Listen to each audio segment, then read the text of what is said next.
আচ্ছা, আগের চ্যাপ্টারে যেটা আমরা পড়েছিলাম যে ইঞ্জিনের কার্যক্ষমতা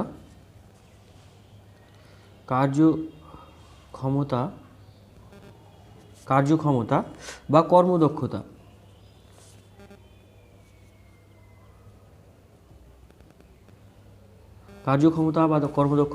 এটাকে ইটা বলা হয়। ইটা মানে তোমার হচ্ছে এটা কোনো একটা মেশিনের কর্মদক্ষতা কত সেটাকে আমরা রিপ্রেজেন্ট করে থাকি।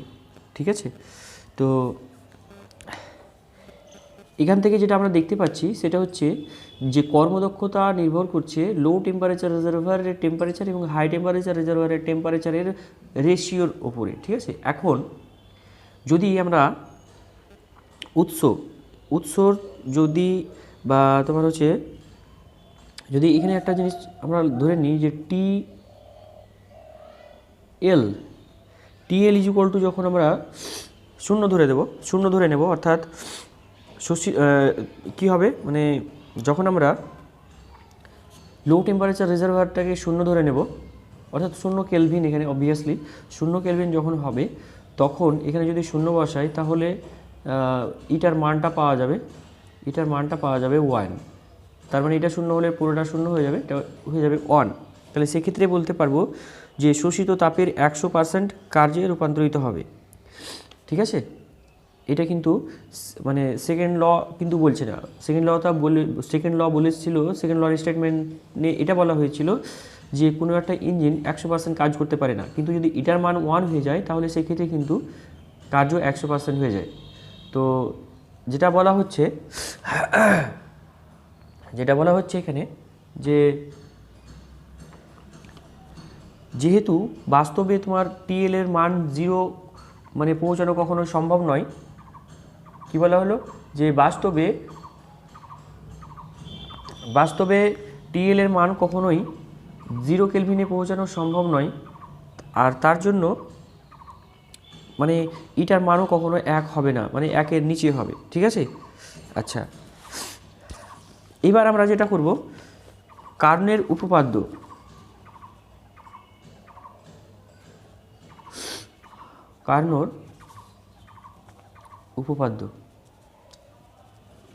দুটো উপপাদ্য রয়েছে কার্নোর। তো উপপাদ্য দুটো কি? 1 নাম্বার, একই উৎস ও সিঙ্কের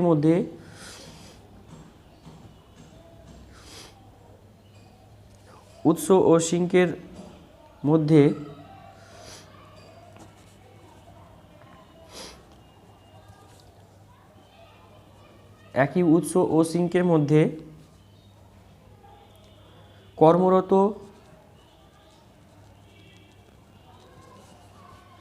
সমস্ত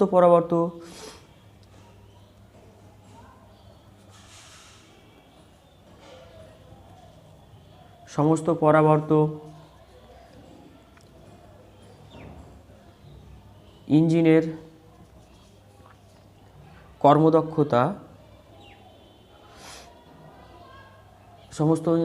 কর্মদক্ষতা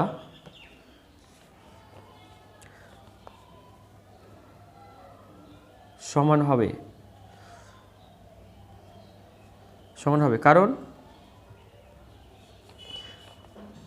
কারণ আমরা এখানেই দেখতে পাচ্ছি যে এই কর্মদক্ষতা শুধুমাত্র টিএল এর উপর নির্ভর করছে, তাহলে এটা কোনো মেশিনের উপরে নির্ভর করবে না। যদি যে মেশিনগুলো টিএল এর মধ্যে কাজ করবে তাহলে তাদের প্রত্যেকেরই এফিসিয়েন্সি অর্থাৎ কর্মদক্ষতা সব সমান হবে। ঠিক আছে, তো কারণ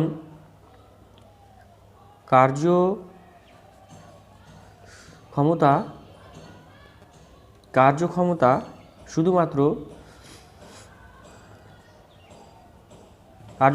শুধুমাত্র দুটি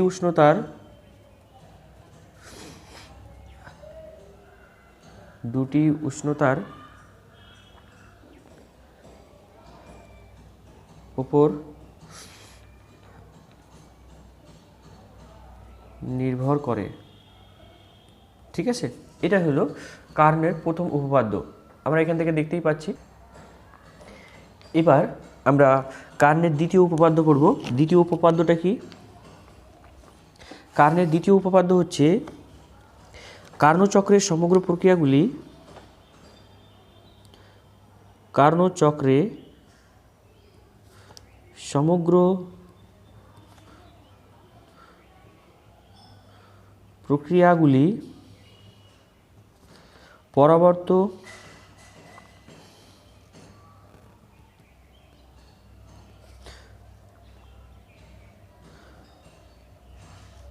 পরবর্তী পদ্ধতিতে সমাপ্ত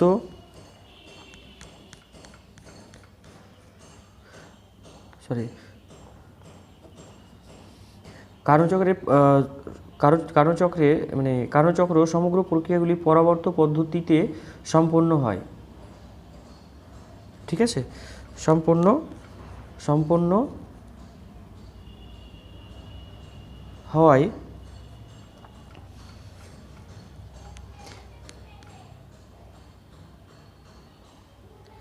কৃতকার্যের পরিমাণ সর্বাধিক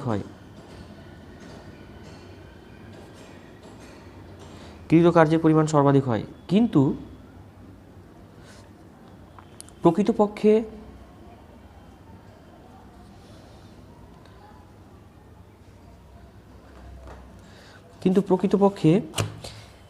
একটি কর্মরত ইঞ্জিনের মধ্যে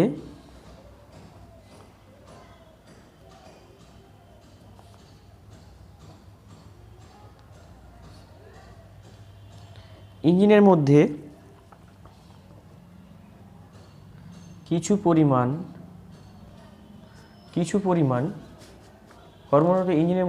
পরিমাণ অপরবর্ত প্রক্রিয়া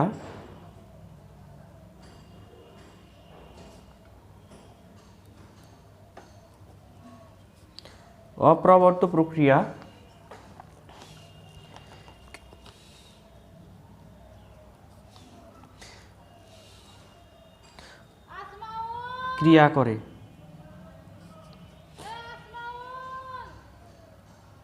ঠিক আছে, তাহলে কিছু পরিমাণে অপরবর্ত ক্রিয়া করে।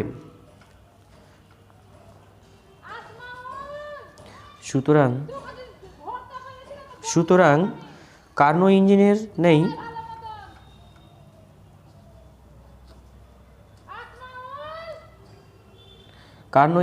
নেই কর্ম দক্ষতা অপর ইঞ্জিনের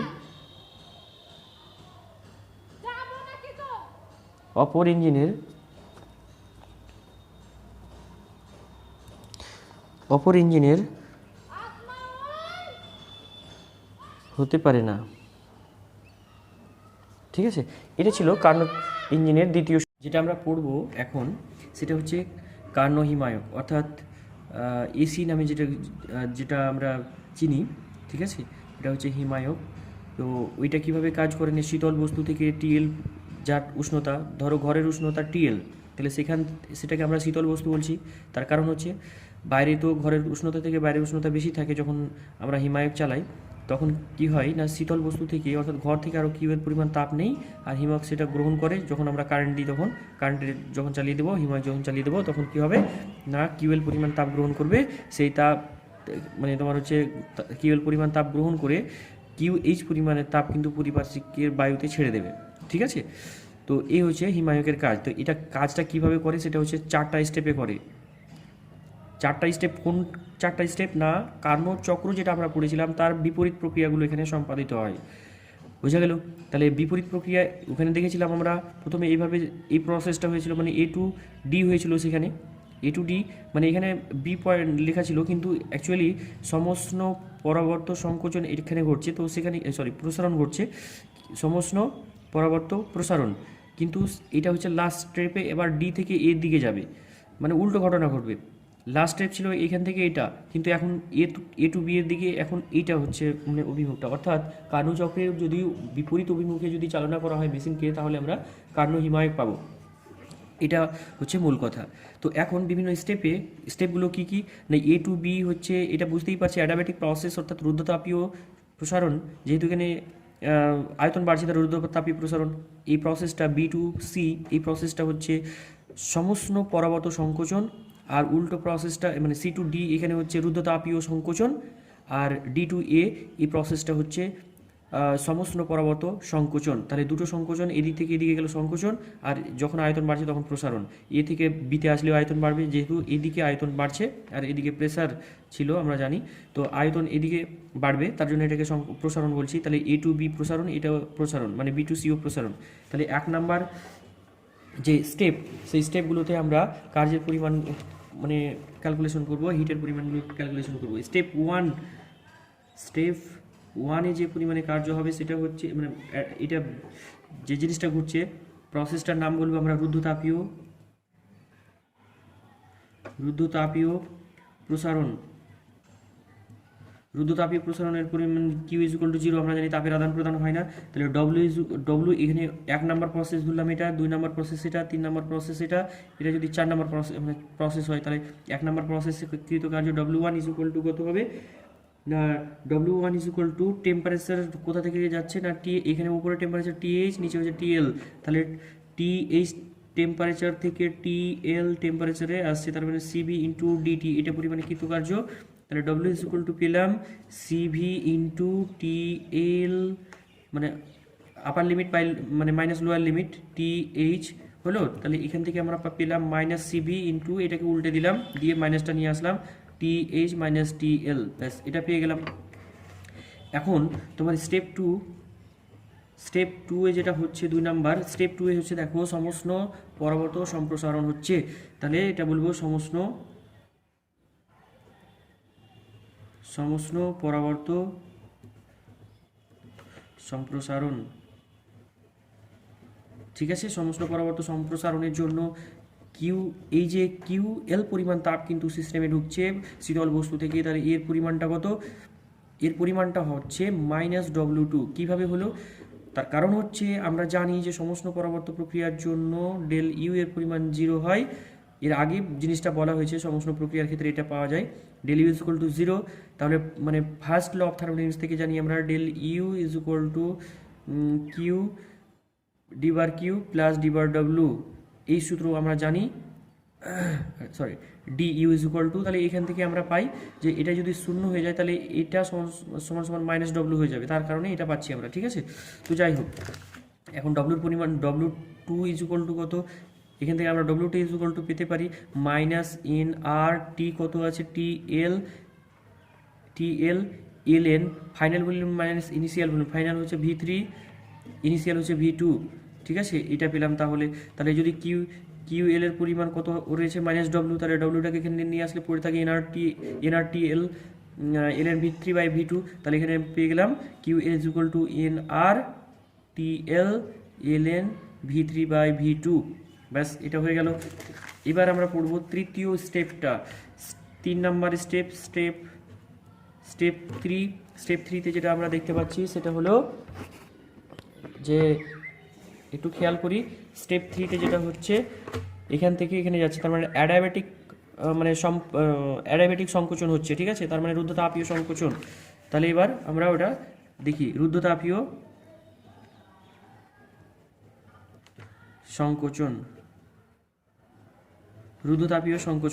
ঠিক আছে, রুদ্ধতাপীয় সংকোচনের ফলে কিউ এর পরিমাণ আমরা জানি 0 হয়ে যাবে। তাহলে W3 এখানে, তাহলে W3 এর পরিমাণটা কত হবে, নিশ্চয় এখানে আমরা বুঝতে পারছি W3 পরিমাণটা হচ্ছে লো টেম্পারেচার, মানে TL থেকে TH পর্যন্ত যাচ্ছে টেম্পারেচারটা, TL to TH, CV into DT। তাহলে এখান থেকে কত পাবো, CV ইন্টু TH, মানে higher limit minus lower limit টেম্পারেচারের, তাহলে এইটা পেয়ে গেলাম W3 ইজ ইকুয়াল টু হলো। এবার আমরা 4 নম্বর স্টেপ দেখব, স্টেপ 4 এ হচ্ছে কি, আমরা দেখেছি স্টেপ 4টা কত হচ্ছে না, ডি থেকে এতে যাচ্ছে, কিন্তু এটা সমষ্ণ প্রক্রিয়া যাচ্ছে, কারণ এখানে টেম্পারেচার TH, এখানেও টেম্পারেচার TH, অর্থাৎ ডিও টেম্পারেচার যা এও টেম্পারেচার তাই একই, আর সেটা হচ্ছে TH। ঠিক আছে, মানে বাইরের উষ্ণতাটা যেটাকে বলা হচ্ছে। তাহলে এই টেম্পারেচারে যেহেতু কাজটা হচ্ছে আর একই টেম্পারেচার থাকছে সমষ্ণ বলবো, আর যেহেতু আয়তন কমছে তাই সংকোচন বলবো। আর পরবর্তীভাবে প্রক্রিয়াটা হচ্ছে, তাহলে প্রক্রিয়াটার নাম কি কি পাবো, মানে প্রক্রিয়ার নাম হচ্ছে সমষ্ণ পরাবর্ত সংকোচন।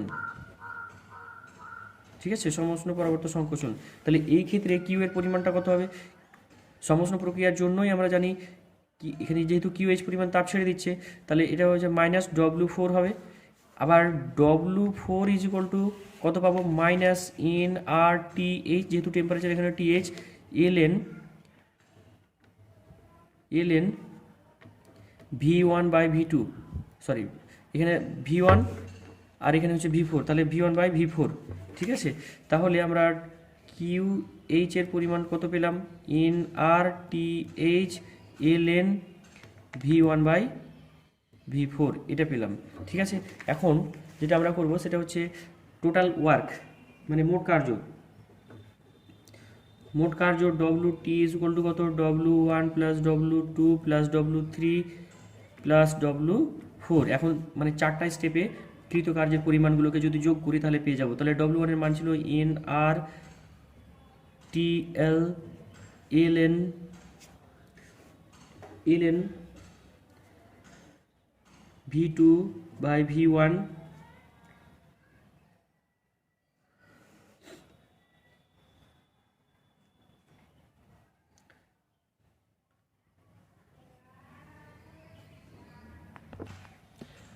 সরি এই এক নম্বর W1 ইজ ইকুয়াল টু যেটা পেয়েছি সেটা হচ্ছে minus CV TH minus TL। W2 মান যেটা পেয়েছিলাম সেটা হচ্ছে মাইনাস NRT LN V3/V2। ঠিক আছে, আর W3 মান পেয়েছিলাম plus CV TH minus TL, এবং W4 এর মান যেটা পেলাম আমরা সেটা হচ্ছে মাইনাস NRTH LN V1/V4। ঠিক আছে, এটা মান পেলাম। তাহলে এই মানটা আর এটা মানটা কেটে গেল, তাহলে পড়ে থাকলো কি? Minus NRTL LN V3/V2 minus NRTH LN V1/V4 এটা পড়ে থাকলো। এখন যদি মাইনাসটা আমি নিয়ে নিই, মানে WT করে দিই, মানে WT মাইনাস WT করে দিই, তাহলে পড়ে থাকবে কি? NRTL LN V3/V2 minus NRTH LN V1/V4 এটা পড়ে থাকলো। ঠিক আছে, আচ্ছা এবার আমরা ওই অ্যাডিয়াব্যাটিক প্রসেসটা যদি এর আগের মতো অ্যাপ্লাই করি, অ্যাডিয়াব্যাটিক প্রসেসের যে রিলেশনটা আমরা জানি যে T1 V1 এই প্রসেস অ্যাডিয়াব্যাটিক রিলেশন যদি আমরা মানে অ্যাপ্লাই করি, এর আগে আমি দেখিয়েছি কিভাবে করা হয়, এর আগের লেকচারটা তোমরা দেখে নিও, তাহলে বুঝতে পারবে যে ওই অ্যাডিয়াব্যাটিক রিলেশন যদি অ্যাপ্লাই করি তাহলে আমরা যেটা প্রমাণ করতে পারবো সেটা হচ্ছে কি, যে V3/V2 এটা সমান সমান আমরা দেখাতে পারবো যে V4/V1। এবার যদি প্রবলেম হয় তোমাদের তাহলে আমাকে বলো, আমি আবার প্রমাণ করে দেব। ঠিক আছে, তাহলে অ্যাডিয়াব্যাটিক প্রসেসের জন্য এটা আমরা প্রমাণ করতে পারবো, ওটা তোমরা করো খাতায় দিয়ে আমাকে বলো যদি না পারো। তাহলে এটা তাহলে এই যদি মানটা বসিয়ে দিই যে V3/V4 এই V3/V2 is equal two V4/V1, এর মানটা যদি আমরা বসিয়ে দিই তাহলে যেটা পাবো W is equal two NR common নিয়ে নিলাম, TL minus TH LN V3/V2। ঠিক আছে, তার মানে V1/V4, এই V1/V4টার সমান সমান যেটা হবে তোমার ওটাকে উল্টে দিয়ে এটা নিয়ে আসা যাবে, হয়ে গেল এটা। এবার তারপরে হিমায়কের কার্যদক্ষতা,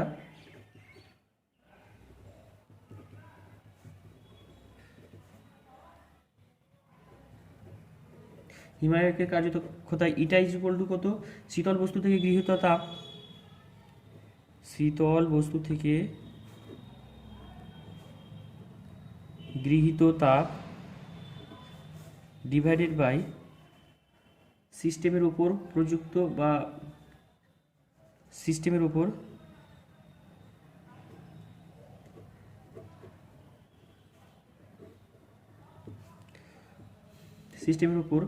প্রযুক্ত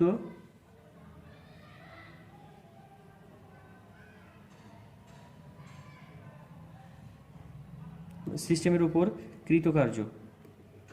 ঠিক আছে, তাহলে এটা কত পেলাম, Q L by W minus W হবে এখানে। ঠিক আছে, সমান সমান কত হবে, এটা যদি দেখি, আমি এখানে করে দিচ্ছি, তাহলে ইটা রেফ্রিজারেটর REF এটা সমান সমান কত না,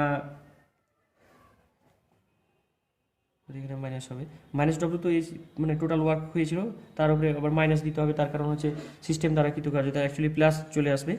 তাহলে এখান থেকে যেটা আমরা পেলাম মাইনাস অফ মাইনাস ডব্লু দিয়ে প্লাস চলে আসবে। ঠিক আছে, কারণ সিস্টেমের উপর কৃতকার্য করলে সিস্টেমের শক্তিটা বৃদ্ধি পায়, তার কারণে এরকম হচ্ছে। ঠিক আছে, তাহলে এটা যেরকম মানটা কত পেয়েছিলাম, আমরা মানটা পেয়েছিলাম NRTL ln V3 by V2, আর ডব্লুর যে মানটা পেয়েছিলাম সেটা হচ্ছে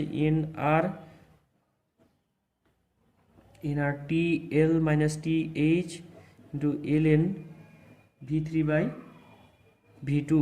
তাহলে এটা কাটাকুটি করার পরে যেটা পড়ে থাকবে সেটা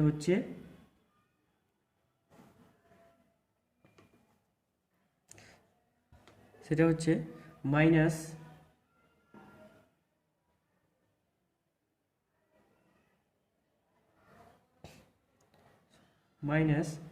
TL by TL minus TH এটা পড়ে থাকবে। ঠিক আছে, কারণ হচ্ছে মাইনাস ডব্লিউ মানে হচ্ছে পজিটিভ, আর তার আগে দিকে নেগেটিভ আছে, তার জন্য এখানে নেগেটিভটা আসবে, এখানে নেগেটিভটা আসবে। ঠিক আছে, তাহলে minus TL by TL minus TH এটা এলো, তাহলে এটা সমান সমান আমরা কী পেলাম, যদি প্লাস করে দিই তাহলে হচ্ছে ইটা রেফ্রিজারেটর সমান সমান দাঁড়ালো TL by TH minus TL, এটা পেলাম। ঠিক আছে, আমি তোমাদের নোটটা দিয়ে দেবো, আর এটা তোমরা একদম বাড়িতে পরিষ্কার পরিচ্ছন্ন করে লিখে রাখবে, এটা এক পরীক্ষাতে পড়ার মতো একটা কোশ্চেন। ঠিক আছে, তাহলে আজকে এই পর্যন্তই।